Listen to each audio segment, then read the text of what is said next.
Welcome back to my channel, everyone. So today we're just going to keep it rolling in my garage. Last video was about my EV. Thank you for all the love, the support, everything that you guys have commented. I tried to answer everybody's questions. So now we're going to take a deep dive into my newest addition in the garage. We're looking at my 2024, my Dark Horse.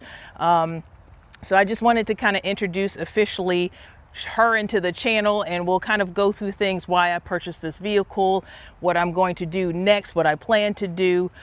So let's get started. So let's kind of start here. So I purchased the car. I had it shipped all the way from Kansas. I purchased the car. This is 24, so it's not a brand new car. It had less than, I think, 9,000 miles on it.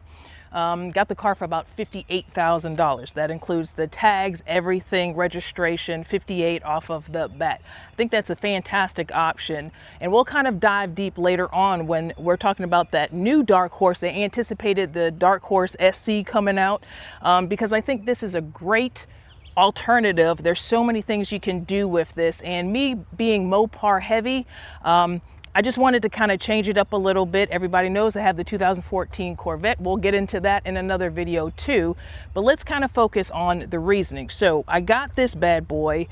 This is an automatic. Everybody who knows me knows I cannot drive a stick. So that was also another reason why I did not go with a GT 350, because I know a lot of people are questioning, hey, why did you decide to get this car? I sat in the GT 500, fantastic, and we'll kind of dive into why I did not purchase that GT 500. But difference between this one, I did not get the handling package. There are several reasons why I did not.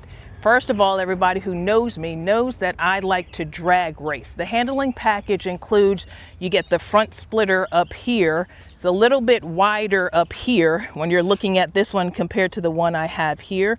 So that's one of the differences. The other difference, if you kind of come back to the back here, is the handling package. You get a larger wing up here. The reason why I chose to go without the handling package is because everything you're looking at when you're looking at cars and you're looking at time, you want to sit here and trim off of that fat, right? So bigger spoiler up front, bigger spoiler in the back for straight line. We're talking about straight line is going to slow you down, right? So that's why I decided to go here. Now, alternatively, if I decide to take this bad boy on a road course, you want the other handling package. You want the bigger spoiler in the front and the back, because that's going to help you handle better. So without the handling package, so for my car, we're looking at the tire sizes. So this is 245s up front, and you have the 275s in the back, and these are P0s. So the handling package is a little bit different. It's a little bit meatier. You have the 305s up front, 315s in the back, and they're the Pirelli Trofeos. That is an excellent race tire. So to kind of give you an example on a daily tire, this is comparable to the Michelin Pilot Sport 4S, just to kind of put it in perspective.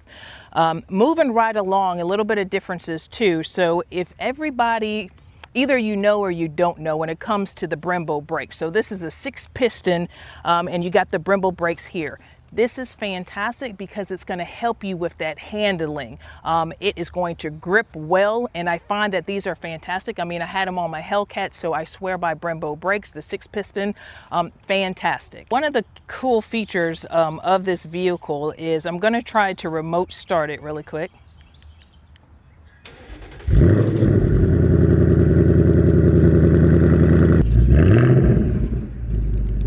So this is the automatic revving. Can't tell me that that bad boy does not sound fantastic. So Mopar lovers, I get it, because you don't want to be Ford heavy, but you can't take away from that Coyote. All of the Dark Horses come standard with the quad exhaust here. So what happens is this allows you to actually change your exhaust notes. So in the morning time, when your neighbor doesn't want you blasting your pipes in the morning time, you can actually change from very quiet. You can go into sport mode, track mode. So it allows you to kind of toggle between the two. One of the things that I like with this vehicle too is, say you don't want to drive in track, right? The gas prices are ridiculous right now, but you still want that exhaust note. It allows you to put it on the track, the loudest noise, but you still have the opportunity to drive in sport mode, normal mode, things like that. But you know your girl likes to ride in track. This is the actual dash. And if you come down here, you have right here this pony, the Mustang, the classic sign here. You'll hit this button here, and then it's going to bring you up all of your exhaust notes. So this being the most quiet here, where you barely are not hearing anything, all the way up to your track. So I know my Ford lovers here are going to get a kick out of this one here. So what I like is that you can change your clustered theme. So you have normal, sport, track, calm, and then when you come down here, this is the one that everybody loves, the old school Fox body and the SVT Cobra. So here's the Cobra right here. So you can actually make like the old school right here. Let me close that door so you can see a better image here. So the old school right here, the Cobra, but this is everybody's favorite, the Fox body. And it makes it, if you think about it, you're looking at the design here. It's like the classic Fox body, except for, of course, all of this here. But the inside, they did a very good job in trying to incorporate the old and mix the new. I think this is fantastic. I mean, you still have the old school horse here that everybody loves, but I think that's what brings the different generations together. And I haven't had anybody talk about the angle. So if you're sitting here, and this is my point of view here, and you're just looking at that hood, that is the classic from the old school Fox body. I don't think anybody mentioned that, but that is exactly how, if you're looking, you actually feel like you're driving the old school Fox body. Another thing is, my husband gets on me because it's all about the suits with me in the cars. This right here says it all. I think they did a fantastic job with that logo. Instead of just actually putting an SC on that, they actually took time to actually make a logo that looks good. So we are now coming to the meat and potatoes. This is the takeaway. Everybody knows that the Gen 3 was one of the best things that Ford had done with the Coyote. It gave so many opportunities for somebody to get in the vehicle, and the aftermarket upgrades are fantastic. But what brings it home with the Gen 4 is automatically when you open this hood and you're looking physicalities here, you have this dual intake system here.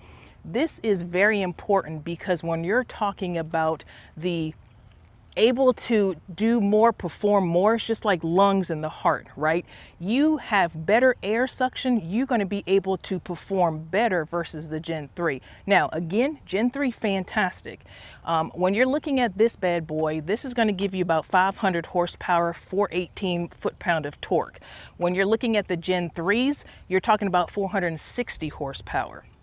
Now, when you're talking about the Mach 1, the 2021 to 2023, yes, about 480 horsepower. So off the back, this is already giving you 500 horsepower naturally aspirated. So I love this automatically. The other thing too that I like about Ford is when you're looking at, just for example, if you're looking at the Gen 3, you're looking at the Mach 1. I like how it incorporates different parts. It's almost like sharing the same DNA. The Mach 1, it has that intake manifold of the GT350, so that's what makes it a little bit beefier as far as the horsepower. But when you're looking at this bad boy, this is forged. It is actually having the connecting rods that force, it actually takes the GT500 technology, and this is what gives it the extra oomph. It allows it to automatically take that 5,000 RPM, but this one will let you take it to the red line at 7,500 RPM. So hands down, fantastic, coming straight from the factory. So overall, I didn't want to make this video too long, but I just wanted to introduce officially her to the channel. I haven't picked out a name yet. I remember I had several people kind of helping me out with my Hellcat, rest in peace Purple Terror, but now we need to name this one and go ahead and officially put that license plate on her. So kind of shoot me your ideas so I can go ahead and get that going. But overall, this is a fantastic platform to start. So many ideas. I mean, you have the options, and we'll talk about future videos. So make sure you're staying engaged and tuned, because your girl is getting antsy. Stage 1, Stage 2 Roush supercharger, 700, 810 horsepower, lot of opportunities. I do want to hopefully maybe take her to the road course, the VIR. So I think this is going to be a good summer. Some things I'm going to have to be a little bit easy this go around, but I'm super excited. So stay tuned, and I'll talk to you in another video.